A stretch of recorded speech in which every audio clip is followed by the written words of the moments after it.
గారు కూడా నాతో చర్చించినప్పుడు చెప్పాల్సింది ఎందుకంటే కొన్ని సంఘటనలు ఎందుకో అనుమానాలకు దారి తీసేలాగా మనమే ప్రవర్తిస్తూ ఉన్నాం.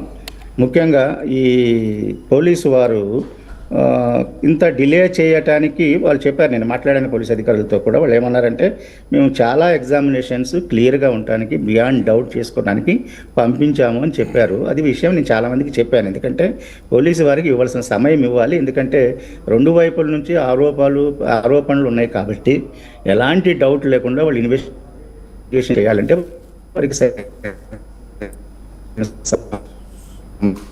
సమయం ఇవ్వాలి అని. అయితే ఈ మధ్య అజయ్ బాబు గారు తీసుకొచ్చారు. దాంట్లో ఏంటంటే అజయ్ బాబు చేసింది తప్పు కాదు అని ఎవరు అంటలేదు, మేము అంటలేదు. ఆయన చేసింది నేను సమర్థించను. కొంతమంది పెద్దలు, క్రైస్తవ పెద్దలు కూడా ఎవరు కూడా సమర్థించరు దాన్ని. అజయ్ బాబు కానీ ఇంకోళ్ళు కానీ అంటే I'm just taking an example. ఎందుకంటే ఎలాంటి ఆధారాలు లేకుండా ఒక ఎమోషనల్గా ఏది పడితే అది ఆరోపణలు చేసి మాట్లాడటం అనేది ఒక నిజమైనటువంటి క్రైస్తవునిగా లేకపోతే క్రైస్తవ సేవకునిగా చేయవలసిన పని కాదు. అది మేము తప్పకుండా ఒప్పుకుంటాం.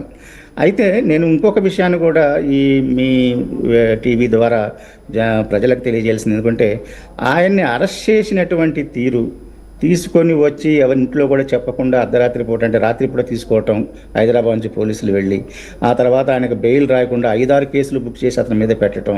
సో ఇదంతా చూస్తూ ఉంటే ఇది ఏం జరుగుతుంది అసలు? ఈ కాన్స్టిట్యూషన్లో ప్రొవైడ్ చేసినటువంటి ప్రజలకు ఇచ్చినటువంటి మానవ హక్కులు లేదా ప్రాథమిక హక్కులు వీటన్నిటికీ ఈ రకంగా పోలీసు వాళ్లే భంగం చేయవచ్చా? సుప్రీంకోర్టు డైరెక్షన్స్ క్లియర్గా ఉన్నాయి, ఎలాంటి వాళ్ళని అరెస్ట్ చేయాలి, ఎలాంటి వాళ్ళని అరెస్ట్ చేయకూడదని. అంటే ఆ సమయంలో సమాజంలో కొన్ని అశాంతిని కలగజేసే విధంగా, అంటే బాధ్యత కలిగిన స్థానంలో ఉండి అక్కడ వాస్తవాలేంటో తెలుసుకోగలిగి ఇన్వెస్టిగేషన్ మీద, చట్టాల మీద అవగాహన ఉన్నటువంటి మనుషులు కూడా ఆ లైన్ దాటి ప్రవర్తించేటప్పుడు మిగిలిన వాళ్ళు భావోద్వేగంలో వేరే వ్యాఖ్యలో వేరే యాక్షన్స్కో పాల్పడే అవకాశం ఉంటుంది. సో అలాంటి వాళ్ళకి నోటీసులు పంపించడం కరెక్ట్ కాదంటారా? కరెక్టే కదా, దాన్ని నేను ఖండించట్లేదు. నేను అజయ్ బాబుని అరెస్ట్ చేసినటువంటి అంటే అజయ్ బాబు అరెస్ట్ కారణం ఏంటంటే వేరే, మళ్ళీ అజయ్ బాబు అరెస్ట్ కారణం జోసెఫ్ అనే వ్యక్తి, ఆయన క్యాథలిక్ అని చెబుతున్నారు. ఆయన యేసుప్రభు విగ్రహాన్ని, మేరీమాత విగ్రహాన్ని పగలగొడతాను అని అన్నాడు కాబట్టి నేను కంప్లైంట్ చేశాను అంటున్నాడు. సో అజయ్ బాబు అరెస్ట్కి ఇన్సిడెంట్కి సంబంధం లేదు. అది కేవలం పైకి కనిపించేదే. ఆయన నన్ను పూర్తి చేయలేదండి. బాబురావు గారు టోటల్ గా 5 కేసెస్ ఉన్నాయి, మొత్తం 6 కేసెస్ ఉన్నాయి. రిమాండ్ రిపోర్ట్ లో 5 కేసెస్ పెట్టారు. 2012లో ఆయన మీద క్రిమినల్ కేసు ఉంది, 2024లో ఒకటి ఉంది, 2023లో 25, అంటే ప్రజెంట్ ఇప్పుడు 3 కేసులు. మొత్తం హ్యాబిచువల్ అఫెండర్. ఇతను సమాజంలో బయట ఉంటే ప్రమాదకరంగా వ్యవహరిస్తున్నాడు కాబట్టి ఇతన్ని కొన్ని రోజులు అరెస్ట్ చేయండి అని పోలీసు వాళ్ళు రాశారు. ఎందుకంటే అతనికి హ్యాబిచువల్ క్రిమినల్. అతను ఇది మొదటిసారి కాదండి ఆ విధంగా మాట్లాడింది. దాదాపు ఒక 100 వీడియోలు ఉన్నాయి.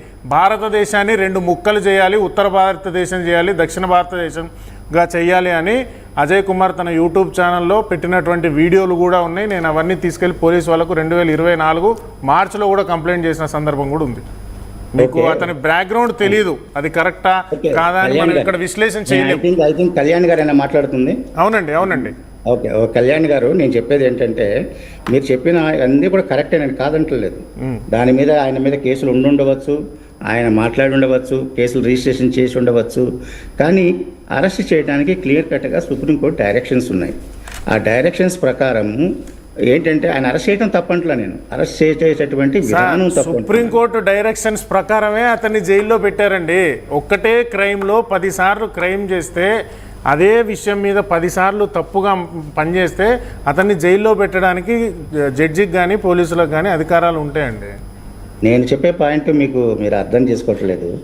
ఎందుకంటే నేను చెప్పేది I'm talking about legal matters. Okay, నేను చెప్పేది సుప్రీంకోర్టు డైరెక్షన్స్ ఏంటంటే any punishment with minimum of 7 years imprisonment కంటే కూడా తక్కువ పనిష్మెంట్, మ్యాక్సిమం పనిష్మెంట్ ప్రిస్క్రైబ్ చేసి ఉంటే దానికి అరెస్ట్ చేయవలసినటువంటి అవసరం లేదు.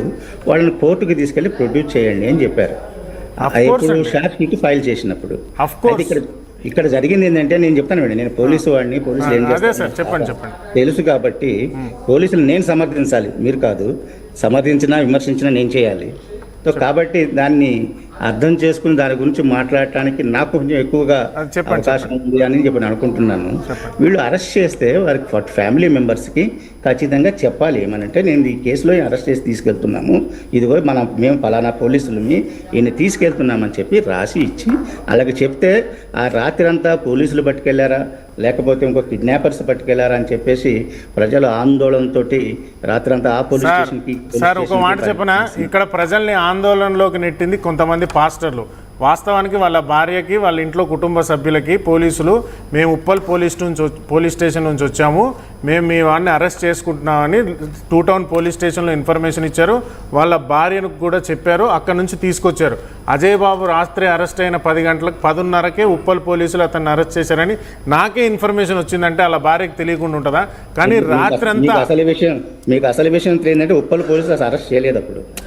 వాళ్ళు చెప్పినటువంటి విషయం అండి, వాళ్ళ భార్య 11ంటికి ప్రెస్ మీట్ లో చెప్పిందండి. వాళ్ళ భార్య 11ంటికి మీడియాలో వాళ్ళ వైఫ్ చెప్పింది ఉప్పల్ నుంచి పోలీసులు అరెస్ట్ చేశారు అని చెప్పేసి. వాళ్ళ భార్య చెప్పిన ఫుటేజెస్ ఉన్నాయి 11ంటికి. ఓకే ఇదంతా మిస్లీడ్ చేసేటటువంటి ప్రయత్నం చేస్తున్నారు పాస్టర్స్. మీరు చెక్ చేయండి కావాలంటే. కాదంటలేదు, మీరు చేసే ఆరోపణలు కరెక్ట్ కాదంటలేదు. మీరు పాస్టర్లని దృష్టిలో పెట్టుకొని వాళ్ళ మీద నిందలు మోపాల్సిన అవసరం లేదు. నేను చెప్తుంది ఏంటంటే ఆ అవకాశాన్ని పోలీసులు ఎందుకు ఇచ్చారు అంటున్నాను. మీరు రిటర్న్గా వాళ్ళ వైఫ్కి చెప్పిస్తే మేము పలానా పోలీస్ స్టేషన్ నుంచి వచ్చాము, పలానా కేసులో అరెస్ట్ చేస్తున్నాము అని క్లియర్గా లా చెబుతుంది ఆ విషయాన్ని. కాన్స్టిట్యూషన్ చెప్తుంది ఆర్టికల్ 22 ఏమనంటే మీరు అరెస్ట్ చేసినప్పుడు అరెస్ట్ చేసినటువంటి కారణాలను వాళ్ళకి చెప్పాలి, వాళ్ళ కుటుంబ సభ్యులకు చెప్పాలి, వాళ్ళని డిఫెండ్ చేసుకోవడానికి అవకాశం ఇవ్వాలి అని చెప్పేసి.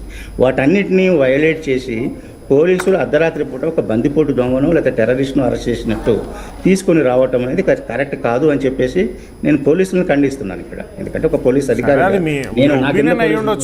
ఓకే, అంటే అరెస్ట్ కారణాల గురించి ఒకరు మాట్లాడుతున్నారు, అరెస్ట్ ప్రొసీజర్ గురించి ఒకరు మాట్లాడుతున్నారు. కరెక్టే, అంటే ఇద్దరు ఆస్పెక్ట్స్ కూడా మనం కరెక్టే. అరెస్ట్ ప్రొసీజర్ చాలా సందర్భాల్లో పోలీసులు డీవియేట్ చేసుకుని, ఎక్కువ సందర్భాల్లో డీవియేట్ చేసే వెళ్తారు. బాబురావు గారు మీకు కూడా తెలుసు అది, కానీ నిజానికి అది పోలీసులు అలా చేయడం కరెక్ట్ కాదు. పోలీసులు చేసే అరెస్ట్ లో చాలా వరకు రూల్స్ వస్తా ఉన్నాయి. వాళ్ళ ఫ్యామిలీ కానీ లేకపోతే ఒక 200-300 మంది ఉప్పల్ పోలీస్ స్టేషన్ దగ్గరికి వెళ్ళి వేర్ ఈజ్ అజయ్ అంటే మాకు తెలియదు, అక్కడ నుంచి సీతాఫలం అంటే ఒక నైట్ మొత్తం గందరగోళమే. కరెక్ట్, ఇలాంటి అరెస్టులో పోలీసులు ఇలాగే ప్రవర్తిస్తున్నారు. దానికి ఏం చేయాలి? కోర్టులో రిట్ అయ్యాలి. అరెస్ట్ ప్రొసీజర్ కొన్ని సందర్భాల్లో పోలీసులు డివియేట్ చేస్తున్నారు కాబట్టి ఏం చేయాలన్న దానిపైన డైరెక్షన్.